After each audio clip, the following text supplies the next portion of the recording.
안녕하십니까. 암호화폐 정보를 전달해 드리는 닥터 비트맨입니다. 네, 평일의 마지막 금요일도 슬슬 마무리되고 있습니다. 어떻게 오늘 하루 잘 보내셨나요? 비트코인 기준으로 64,000달러 부근에서 보합 흐름을 보이며 이 상승을 할 듯 말 듯 투자자들과 줄다리기를 하는 모양새를 보이고 있습니다. 이 비트코인 기준 65,000달러를 뛰어넘어야 이 추가 상승 모멘텀이 생기는 만큼 시원한 돌파를 주말간 보여주었으면 좋겠는데요. 일단은 코인 마켓캡에서 메이저 탑10 코인들 가격 한번 살펴보도록 하겠습니다. 네, 일단 시가총액 1위의 비트코인의 경우는 전날 대비 1.35% 하락한 63,900달러대 나타내고 있습니다. 이더리움의 경우는 0.65% 하락한 3,400달러대 나타내고 있으며 솔라나가 2.80% 상승, XRP의 경우는 4.74% 하락한 0.55달러대 나타내고 있는데요. 상단의 비트코인 더미넌스 한번 보도록 하겠습니다. 비트코인 더미넌스는 53.8%, 이더리움 더미넌스는 17.5%를 나타내고 있습니다. 네, 제롬 파월 연준 의장이 물가에서 경제 연착륙으로 시선을 돌리면서 9월 금리 인하 기대가 굳어지고 있으며 일각에서는 당장 이달에 해야 한다라는 목소리 또한 커지고 있는 상태입니다.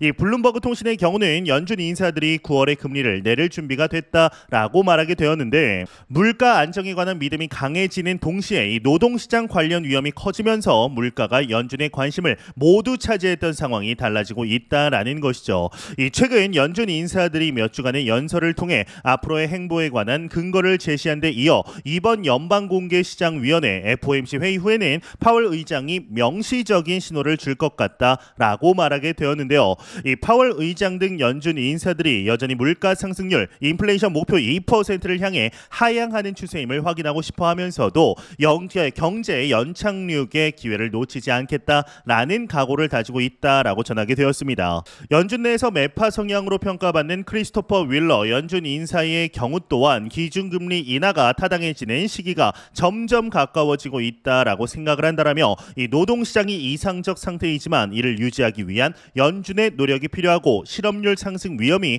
예전보다 크다라고 말하게 되는데, 현재 연준이 참조하는 물가 지표는 연 2.6%로 내려갔고 한때 과열되었던 노동시장은 코로나19 사태 이전 수준으로 쉽게 된 것입니다.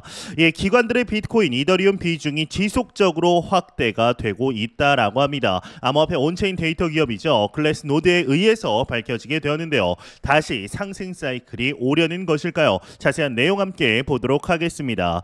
네, 헤드라인을 보겠습니다. 헤드라인 보게 되면 CME 비트코인, 이더리움 선물 시장에서 비중 확대, 기관 참여 증가 시사한다. 헤드라인이 멋지게 장식이 되어 있습니다. 내용을 보도록 하겠습니다. 이 글래스노드 데이터에 따르면 CME는 비트코인 선물의 글로벌 명목 미결제 약정에서 83%, 이더리움에서는 65% 비중을 차지한다라고 합니다. 글래스노드 차트는 비트코인과 이더리움의 글로벌 미결제 약정에서 CME의 비중이 증가하고 있음을 보여준다라고 하는데, 미국 당국의 규제를 받는 CME를 선호하는 기관들은 암호화폐 선물 시장에 노출되고자 한다. 이 때문에 CME의 비중 확대는 비트코인과 이더리움 선물 시장에서 기관들의 참여가 늘고 있음을 시사한다. 일반적으로 기관들의 암호화폐 시장 참여 증가는 암호화폐 수용 확대 및 성숙화에 기여할 것으로 기대된다라는 언급을 하게 됩니다. 네, 비트코인과 이더리움에 대한 기관 투자자들의 투자세가 지속적으로 증가하고 있는 모양새입니다. 지난 1월 승인된 비트코인 현물 ETF의 영향이 상당히 큰 것으로 보이는데요. 지난 4월 성공적으로 이루어진 비트코인 반감기 또한 영향이 있겠죠. 하지만 현물 ETF로의 유입적인 측면, 계속해서 순유입세를 기록하고 있음에도 불구하고 그 금액으로만 보자면 최근 많이 줄어들고 있다고 합니다. 아쉬움이 남을 수밖에 없는데, 그럼에도 기관들의 자금은 들어오고 개미 투자자들의 자금은 들어오지 않는 현재가 우리에게는 상당히 좋은 기회가 아닐까 싶습니다. 이제 이러한 소식과 더불어서 현재 밈코인들이 상당히 높은 상승세를 보이고 있습니다. 이 솔라나 밈코인인 도그위 햇의 경우는 무려 41.44% 급등하며 시가총액 50위권 안에 안착을 하게 되었습니다. 이제 얼마 전까지 연일 상승세를 보였던 페페 또한 올해 상당히 높은 상승률을 보여주게 되었는데요. 다가오는 2024 파리올림픽의 공식 밈코인으로 채택이 될 가능성이 있는 프로젝트를 발견했습니다. 지난 화요일, 즉 3일 전 시작했을 뿐만 아니라 거래소 상장이 이미 확정이 된 상태인데, 물론 저 또한 이미 참여를 한 상태인데요. 자세한 내용 함께 보겠습니다. 네, 헤드라인을 보겠습니다. 헤드라인 보게 되면 다가오는 2024 파리올림픽 이벤트 테마로 한 더 밈게임즈 주목받고 있다. 헤드라인이 멋지게 장식이 되고 있습니다. 내용을 보도록 하겠습니다. 이 더 밈게임즈는 2024 파리올림픽을 테마로 한 새로운 밈코인이다. 밈게임즈 토큰 사전 판매 참여하는 투자자들은 밈 생태계의 5선수인 도지코인과 페페, 도그 위프앤, 브렛, 터보 등 인기 밈코인 캐릭터 중 하나를 선택해 경주에 참여할 수 있다. 선택한 밈 캐릭터가 게임에서 우승 시 구매 수량의 25%를 추가로 받을 수 있게 된다라고 하는데 이제 저 또한 참여했는데 저는 아쉽게도 탈락을 했습니다.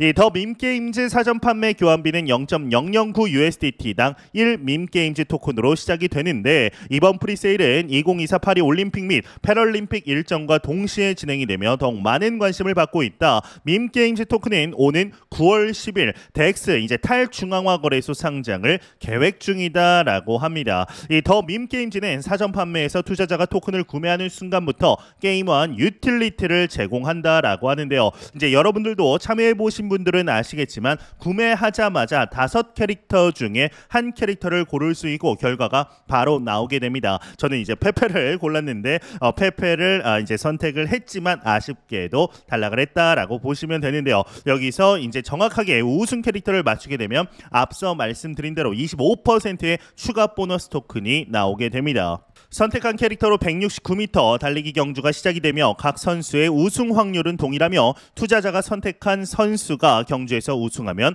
보너스 토큰을 받게 된다. 이제 더 밈게임즈 스테이킹 기능도 있습니다. 연간 이자율이 2,971%로 주목을 받고 있다라고 하는데 이제 투자자들이 많을수록 점점 스테이킹 비율은 낮아지고 있습니다. 저는 스테이킹을 하고 있지는 않은데요. 그 이유는 뭐냐? 저 같은 경우는 ICO 프리세일에 참여하는 자금은 장기 투자 자금이 아닙니다. 단기적으로 바라보고 있기 때문에 스테이킹이 저한테는 크게 의미가 없다라고 판단을 하기 때문이죠. 이제 이 외의 내용은 그렇게 중요하진 않아서 넘어가도록 하겠습니다.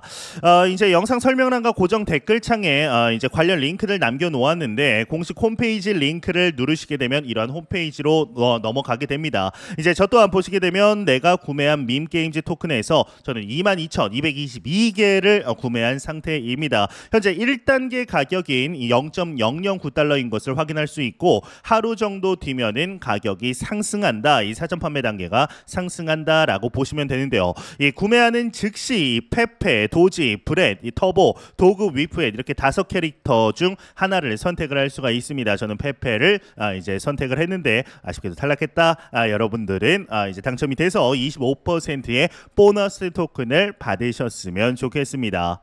관련 링크들은 방금 말씀드렸듯이 영상 설명란과 고정 댓글창에 남겨놓았습니다. 사전 판매 종료일과 거래소 상장 예정일이 확정이 된 만큼 앞으로 어떠한 모습을 보여주게 될지 퍼포먼스를 보여주게 될지 추가적인 소식 이제 나오는 대로 여러분들께 전달해 드리도록 하겠습니다.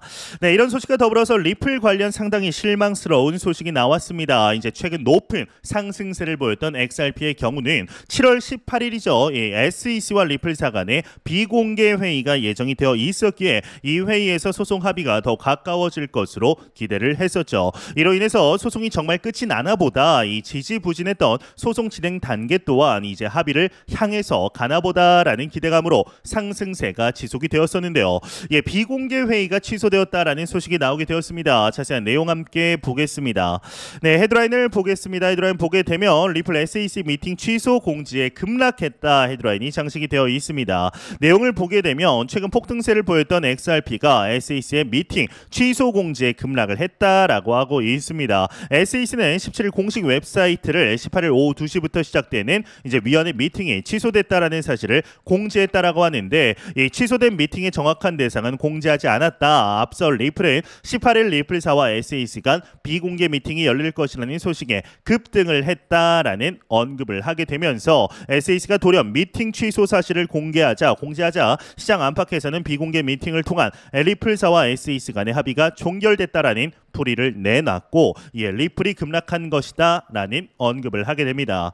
네, 참 아쉬울 수밖에 없는 소식입니다. 이제 수많은 XRP 투자자들이 기대를 했던 소식인데 기대가 큰 만큼 실망감도 클 수밖에 없겠죠. 그럼에도 올해가 가기 전에는 소송이 마무리될 것이라는 목소리들이 지속적으로 나오고 있는 만큼 관련 내용들은 꾸준히 추적할 필요성이 있을 것으로 보이는데요. 그럼에도 XRP 가격적인 측면 긍정적인 소식들은 지속적으로 나오고 있습니다. 무려 600배 상승한 $320, 한화 약 44만 원까지 상승할 수 있다라는 분석이 나오게 되었는데 자세한 내용 함께 보겠습니다. 네, 헤드라인을 보겠습니다. 헤드라인 보게 되면 리플 소송 해결 가능성 고조 600배 상승한 44만 원 전망 헤드라인이 장식이 되어 있습니다.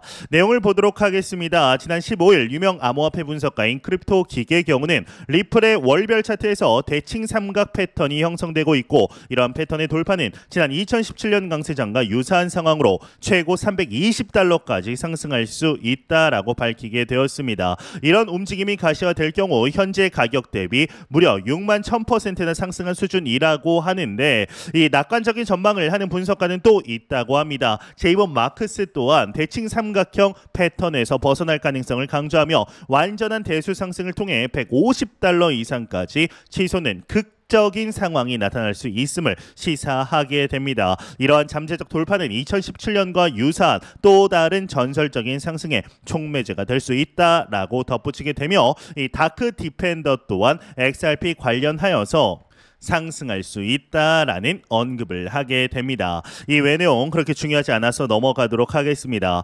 네, 현재 이제 XRP 관련하여서 소송이 합의가 되지 않겠냐라고 기대를 하던 많은 투자자들의 실망감의 목소리가 여기까지 들리는 것 같습니다. 지난 2020년 12월부터 시작이 된 SEC와 리플사 간의 소송이 언제쯤 끝날 것인지 참 투자자들의 애간장을 태우는 나날들이 이어지고 있는데요. 그럼에도 불구하고 이제 올해 들어서 2024년 들어서는 상당히 긍정적인 소식들이 많이 나오고 있는 만큼 충분히 기대해 볼 만하지 않을까 싶은데 그동안 투자자들의 피눈물을 흘리게 한 만큼 이제는 단박에 모든 것을 갚을 수 있을 만큼의 긍정적인 퍼포먼스를 보여줄 수 있기를 진심으로 바라보도록 보도록 하겠습니다. 네, 공포탐욕 지수 한번 보도록 하겠습니다. 전날 대비 1포인트 하락한 60포인트 기록하면서 그리드 탐욕 단계 여전히 나타내고 있습니다. 이 지수는 0이면 공포, 100이면 낙관을 의미하게 되죠. 네, 요즘 코인 가격에 가장 큰 영향을 끼치는 요인은 바로 미 대선입니다. 이 코인 씬에서 아무리 대단한 이슈가 나와도 이만큼 가격에 영향을 끼치는 이슈는 없는 것 같습니다. 실제로 비트코인 가격은 트럼프의 귀를 스친 총알 덕분에 66,000달러 근처까지 올랐죠. 이후 전반적인 코인 가격이 아직은 안정을 찾지 못하고 있습니다. 트럼프 대통령의 진짜 의중을 가늠하는 기사들도 많이 나오고 있습니다. 이 트럼프가 대통령이 되면 코인을 배신할 거라는 이야기도 나오고 있습니다. 대선 캠페인 중에 비트코인과 크립토에 손을 내민 트럼프의 마음을 누가 예측할 수 있을까요? 지금으로서는 그의 말을 믿을 수밖에 없는데요. 트럼프는 결국 아무도 믿지 않고 자기 자신만을 믿는다는 이야기도 계속해서 나오고 있습니다. 사실 트럼프가 이번에 대통령이 되면 재선이죠. 또 대통령 선거에 나올 일이 없다라는 겁니다. 그러니 굳이 특정 진영에 잘 보이려고 하지도 않겠죠. 그렇게 보면 배신 가능성이 아주 없는 건 아닙니다. 하지만 트럼프 자신이 크립토 덕을 보았고 달러가 지위를 유지하기 위해 크립토의 도움이 필요하다는 점을 감안하면 아주 무시하거나 배신하지 않는 편이 이익입니다. 과거 사례를 볼 때 7월은 비트코인의 우호적인 기간이었습니다. 그리고 하반기로 갈수록 가격이 더 상승하는 경향을 보여왔죠. 이 그간 마운트 곡스와 독일 정부의 비트코인 매도가 몰고 왔던 하락 분위기를 확실하게 쳐낸 것은 사실이지만 보다 궁극적인 시그널이 필요합니다. 제가 보기에 그 시그널은 크립토컨트 주기영 대표가 말한 비트코인 개인 투자자 수요 감소가 아닐까 싶습니다. 주 대표는 비트코인 개인 투자자 수요가 3년 내 최저 수준이라고 밝히게 되었는데 이쯤에서 이제 비트코인 반감기 이후 비트코인 가격이 어떻게 폭등하는지를 다시 기억해 봐야 할 필요가 있습니다. 이 비트코인은 반감기가 지나고 공급이 줄어들면서 시장의 물량이 풀리게 됩니다. 채굴자들이 살기 위해 더 많은 매도를 하는 것이죠. 그에 따라 일정 기간 비트코인 비트코인 가격이 하락하는 현상 일어납니다. 그러다 어느 시점에서 비트코인이 마켓에서 C가 마르는 현상이 발생을 하게 됩니다. 개인 투자자들이 비트코인에 관심이 낮아졌다라는 것은 가격 상승에 대한 기대가 적다라는 뜻이죠. 어쩌면 가격 하락의 말미에 와 있다라는 뜻으로도 풀이가 되는데요. 다시 말하면 급격한 가격 펌핑이 일어나기 전 어느 상황에 와 있다라는 뜻이기도 합니다. 어떤 투자 자산이고 모두가 오를 것 같다고 믿을 때 사면 고점입니다. 반대로 지금처럼 관심도가 하락했을 때 매수를 하면 거의 저점에서 매수하는 것과 차이가 나지 않습니다. 지금 비트코인이 그때 어딘가라고 생각을 합니다. 이 사이클을 아는 사람도 의외로 많지 않다 라고 말씀드릴 수 있고, 안다고 해도 실제 투자에 적용하는 사람은 많지 않습니다. 아는 것을 실천하는 것이 이렇게 어렵습니다. 그런 관점에서 본다면 지금은 비트코인을 매수할 때이며 가격 펌핑은 멀지 않았다라는 사실을 알 수 있는데요. 이제 현재 제가 계속해서 말씀드린 게 있습니다. 절대로 단기적인 시각으로 이 시장 바라보지 마시고 장기적인 시각으로, 또한 오랜 시간 동안 함께 할 수 있는 여유 자금을 통하여 투자를 진행하시길 진심으로 바라보도록 하겠습니다. 네, 제가 준비한 소식은 여기까지입니다. 영상이 도움이 되셨다면 구독과 좋아요 그리고 광고 한 편만 처음부터 끝까지 시청 부탁드립니다. 이 채널은 오직 광고 수익으로 운영이 되게 됩니다. 항상 영상 시청해 주시는 시청자분들, 구독자분들 너무나 감사드립니다. 오늘 남은 시간 잘 마무리하시길 바라면서 저는 더욱 도움이 되는 영상으로 찾아뵙도록 하겠습니다. 지금까지 닥터 비트맨이었습니다. 감사합니다.